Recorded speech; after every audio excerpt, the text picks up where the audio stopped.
నువ్వు పెళ్లి చేసుకెళ్ళిపోతే బంగారు రాజు మాకింకెవ్వరు కొనిపిస్తారు కోకా బ్లౌజు. ఈ పాట ఇప్పుడు విజయ్ దేవరకొండ పెళ్లి సందర్భంగా సోషల్ మీడియాలో తెగ వైరల్ అవుతుంది అనుకోండి. ఎందుకంటే విజయ్ దేవరకొండ పెళ్లి చేసుకుంటున్నాడు అనే వార్త ఎంతమందికి సంతోషాన్ని ఇచ్చిందో తెలియదు, కానీ లక్షలాది మంది అమ్మాయిలకు అంతకంటే ఎక్కువ గుండె కోతను మిగిల్చింది పాపం. సోషల్ మీడియా ఓపెన్ చేస్తే చాలు మా క్రష్కి పెళ్ళైపోతుంది, ఇంకా ఫోన్లో ఇంకా తనతో అన్నా హ్యాపీగా ఉండు అని చెప్పి లేడీ దేవదాసులు అయిపోయారు అమ్మాయిలంతా. సో ఎమోషనల్ పోస్టులు పెడుతున్నారు, ఏడుస్తున్న ఎమోజీలతో ఇన్స్టాగ్రామ్ మొత్తం నిండిపోయిందని చెప్పొచ్చు. అసలు టాలీవుడ్లో ఒక హీరో పెళ్లికి ఇంతమంది అమ్మాయిలు ఎందుకు బాధపడుతున్నారు? విజయ్ దేవరకొండకు అంతటి లేడీ ఫాలోయింగ్ రావడానికి కారణం ఏంటి? ఆ రౌడీ ప్రయాణం ఎలా మొదలైందో ఈ వీడియోలో తెలుసుకోవాలి కదా.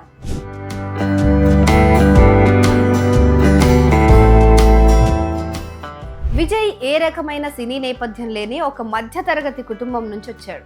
విజయ్ వాళ్ళ ఫాదర్ గోవర్ధన్ రావు టీవీ సీరియల్స్ డైరెక్ట్ చేసేవారు, యాడ్స్, కమర్షియల్స్ ఇవన్నీ కూడా చేసేవారు. అండ్ విజయ్ కెరీర్ మొదట్లో చాలా చిన్న చిన్న పాత్రలతో మొదలైంది. నువ్విలా అనే ఒక చిన్న సినిమాలో ఒక చిన్న రోల్ చేశారు. శేఖర్ కమ్ముల డైరెక్ట్ చేసిన లైఫ్ ఈజ్ బ్యూటిఫుల్ సినిమాలో ఒక చిన్న రోల్ బి బ్లాక్ చెందిన ఒక ధనికమైన అబ్బాయి పాత్ర చేశాడు. ఇలా అతనికి వచ్చిన అవకాశాలన్నీ కూడా అంత ఈజీగా ఏం రాలేదు. తను చాలా కష్టపడి ఒక్కొక్క మెట్టు ఎదుగుతూ వచ్చాడనమాట. కానీ శేఖర్ కమ్ముల సినిమాలో నటిస్తున్నప్పుడు కూడా తనకంటూ ఒక గుర్తింపు రావాలి అని తపన పడ్డాడట చాలా. అయితే ఎవడే సుబ్రహ్మణ్యం సినిమాలో రిషి పాత్రతో మొట్టమొదటిసారి ప్రేక్షకులు ఒక కొత్త కుర్రాడు వచ్చాడ్రా బాబు అని నోటీస్ చేశారు. ఆ సినిమాలోనే ఇంకా సందీప్ రెడ్డి వంగ ఫిక్స్ అయిపోయాడు. అర్జున్ రెడ్డి పాత్రకి విజయ్ తప్ప ఇంకెవరు న్యాయం చేయలేరని చెప్పి ఫిక్స్ అయిపోయాడు. దీంతో ఇంకా అర్జున్ రెడ్డి కోసం సందీప్ రెడ్డి వంగ కలిసారనమాట. విజయ్ కెరీర్ ని మనం అర్జున్ రెడ్డికి ముందు, అర్జున్ రెడ్డి తర్వాత అని చెప్పి డివైడ్ చేయొచ్చు. సందీప్ రెడ్డి వంగ సృష్టించిన ఆ పాత్రలో విజయ్ జీవించేశాడు. సో కంప్లీట్ గా ఒక సోల్ పెట్టేశాడు.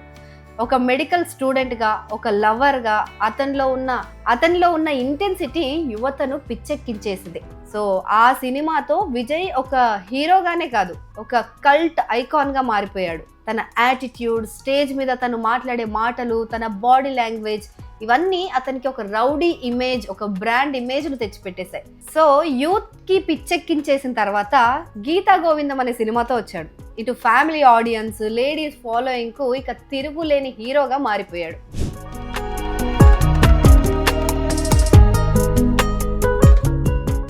విజయ్ దేవరకొండలో అమ్మాయిలకు నచ్చేది కేవలం అతని లుక్స్ మాత్రమే కాదు, అతనిలోని రా అండ్ రియల్ క్యారెక్టర్.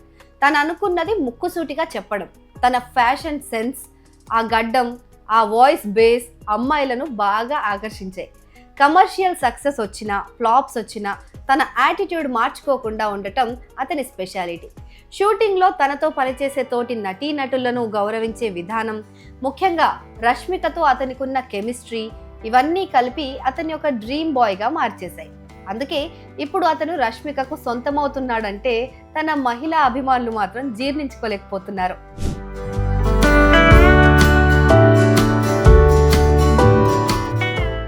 విజయ్ జర్నీలో ఎన్నో అవమానాలు, కష్టాలు ఉన్నాయి. అద్దె కట్టడానికి డబ్బులు లేని రోజుల నుంచి సొంతంగా రౌడీ వేర్ అనే బ్రాండ్ని స్థాపించి కోట్లాది రూపాయల ఆస్తి సంపాదించే స్థాయికి ఎదిగాడు. తన తమ్ముడు ఆనంద్ దేవరకొండను కూడా హీరోగా నిలబెట్టాడు. అందుకే రష్మిక మందన లాంటి స్టార్ హీరోయిన్ కూడా తన వ్యక్తిత్వానికి ఫిదా అయిపోయి తన జీవితాన్ని అతనితో పంచుకోవడానికి సిద్ధమైపోయింది.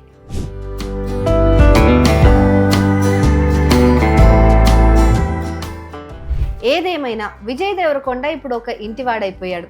అమ్మాయిలు ఎంత బాధపడినా తమ ఇష్టమైన హీరో ఇప్పుడు ఒక అందమైన సంసార జీవితాన్ని ప్రారంభించబోతున్నాడు. మనస్ఫూర్తిగా విష్ చేస్తున్నారు పాపం, ఇంకేం చేయలేక.